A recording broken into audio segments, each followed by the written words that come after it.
brought to you by Skill Fantasy. यहाँ है fair play assurance, quick game access और easy transaction, 100% secured और instant one click withdrawals. Download करना तो बनता। નમસ્કાર મિત્રો કોંગ્રેસની સક્રિયતા શું ગોપાલ ઇટાલિયાને ડૂબાડવા જઈ રહી છે? કોંગ્રેસ અને આમ આદમી પાર્ટીની વચ્ચેની લડાઈમાં શું ભારતીય જનતા પાર્ટી પણ જીતી શકે છે? કેમ ગોપાલ ઇટાલિયા સામે આ લડાઈ સરળ નથી તેવું કહેવામાં આવી રહ્યું છે? કેમ આ લડાઈ સમય જતાં વધુ રસપ્રદ બનશે તેવું કહેવામાં આવી રહ્યું છે? ભૂતકાળનું ગણિત શું છે વિસાવદરનું?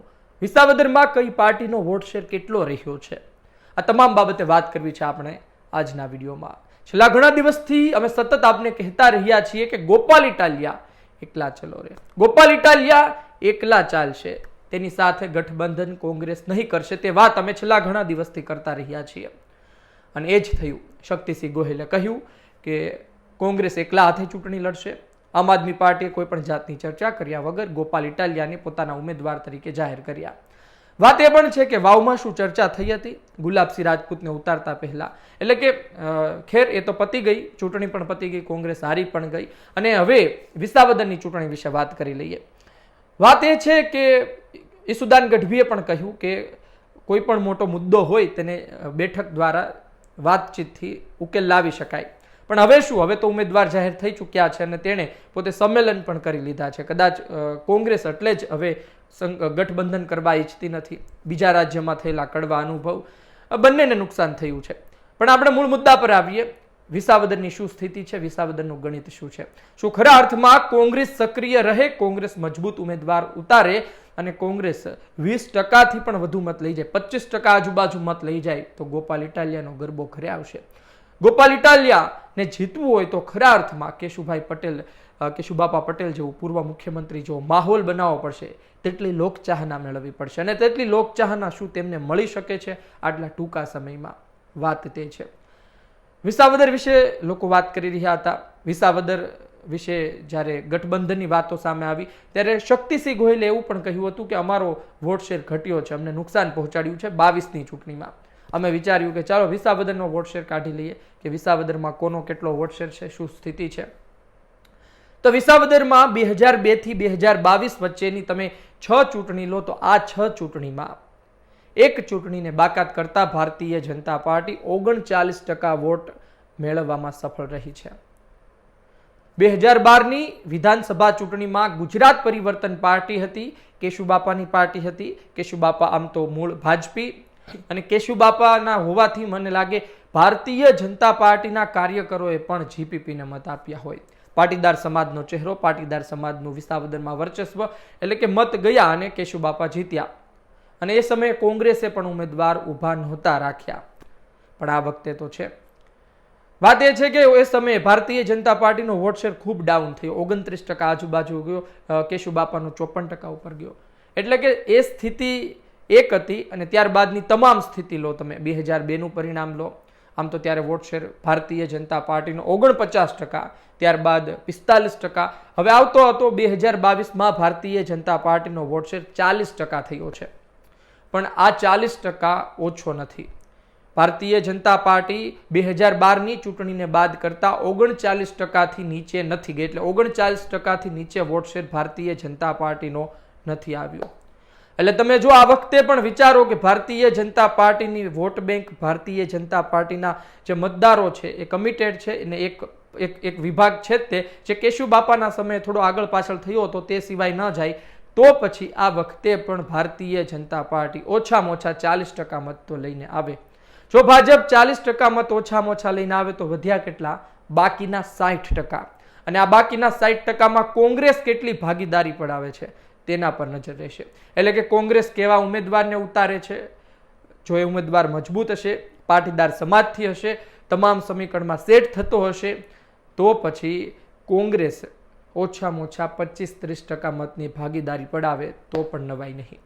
આમ તો કોંગ્રેસે જ્યારે 2022માં પોતાના ઉમેદવાર ઉતાર્યા ત્યારે 16,000 મત મળ્યા, 11% જેટલો વોટ શેર રહ્યો, પરંતુ આ વોટ શેર કદાચ વધી શકે છે કારણ કે કોંગ્રેસ અત્યારે થોડી વધારે સક્રિય છે। રાહુલ ગાંધી ગુજરાત આવ્યા ત્યારબાદની આ પ્રથમ ચૂંટણી તમે માની શકો, પેટા ચૂંટણી, કડીમાં જે થાય તે, પણ વિસાવદરમાં કદાચ કોંગ્રેસ નમતું નહીં જોખે।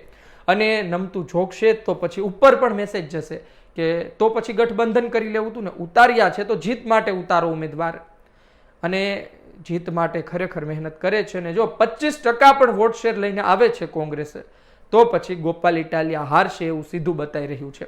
40% ભાજપના એવરેજ છે તેને આવે છે, બાકી તમે ટૂંકમાં 40%થી વધુ પણ લઈને આવી શકે ભાજપ, પણ આ તો આપણે ઓછામાં ઓછા ગણીએ છીએ. બાકી 25% તમે ગણો કોંગ્રેસના, 60-65 વધ્યા કેટલા તમે 35% આજુબાજુ મત રહે. 35% વોટ શેરમાં ન જીતી શકાય. ગોપાલ ઇટાલિયા જ્યારે સુરતની વિધાનસભા ચૂંટણી લડ્યા હતા સુરતથી કતારગામથી, ત્યારે તેમને 28% મત મેળવ્યા હતા. પરંતુ આ વખતે 28% મત નહીં ચાલે. એ વખતે 28% સાથે તમે બીજા નંબરે રહ્યા, કદાચ આ વખતે પણ 28-30% સાથે બીજા નંબરે રહો, પહેલા નંબરે જીતી ના શકાય. જીતવા માટે ગોપાલ ઇટાલિયાને ઓછામાં ઓછા 40%થી વધુ મત મેળવવા પડશે, કારણ કે ભારતીય જનતા પાર્ટીની એવરેજ 39% રહી છે. જો કેશુબાપા પટેલ જેવો માહોલ સર્જાય, કારણ કે ગોપાલ ઇટાલિયાએ પોતાના ફેસબુકમાં એક પોસ્ટ કરી છે જેમાં એ બોલી રહ્યા છે કે ચાલો સાથે ગઠબંધન કરીએ, એટલે કે ભારતીય જનતા પાર્ટીના પણ કાર્યકર્તાઓ મારી સાથે ચાલો, કોંગ્રેસના પણ કાર્યકર્તાઓ મારી સાથે ચાલો, લોકો પણ મારી સાથે ચાલો, આપણે બધા મળીને એક ગઠબંધન બનાવીએ. આ ખરેખર ખૂબ જ સારો પ્રયત્ન ગણી શકાય.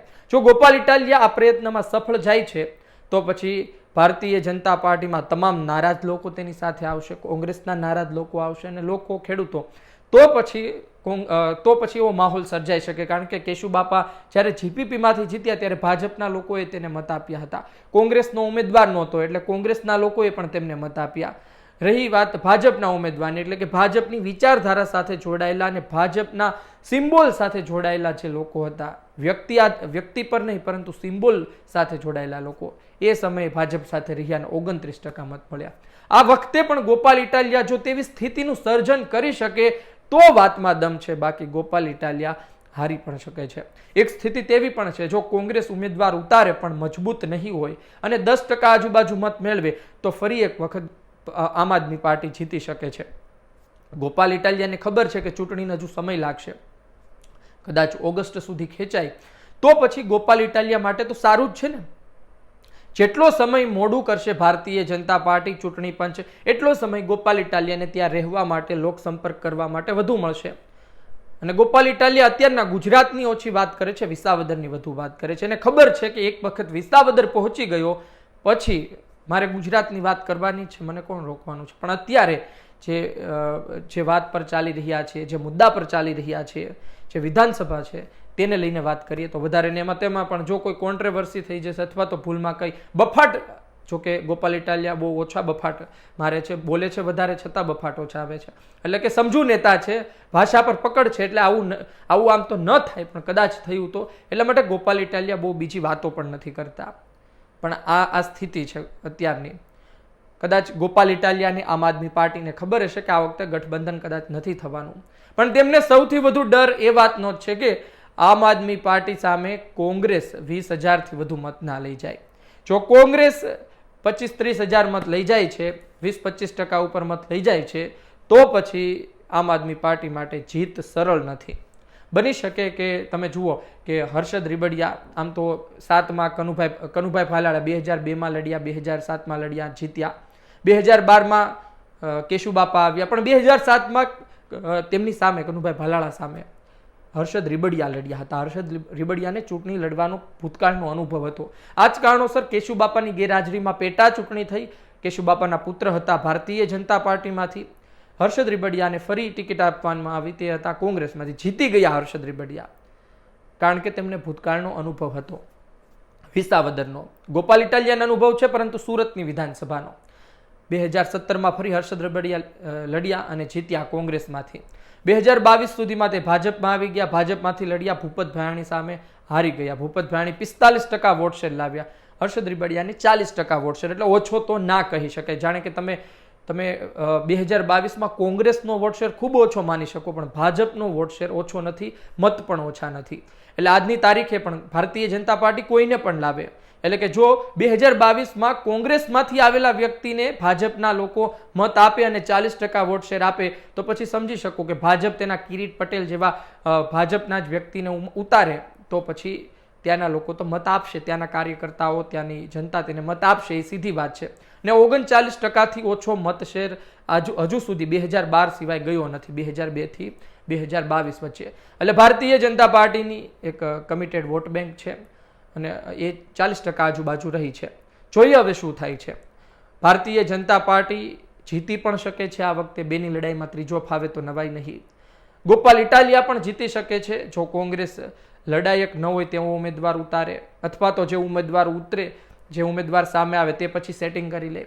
આવી સ્થિતિ ભાજપ કરતું હોય છે, ઘણી વખત સમાચાર મળતા હોય છે, પણ આમ આદમી પાર્ટી કરે તેની વ્યાખ્યાથી બહાર જઈને તો બની શકે.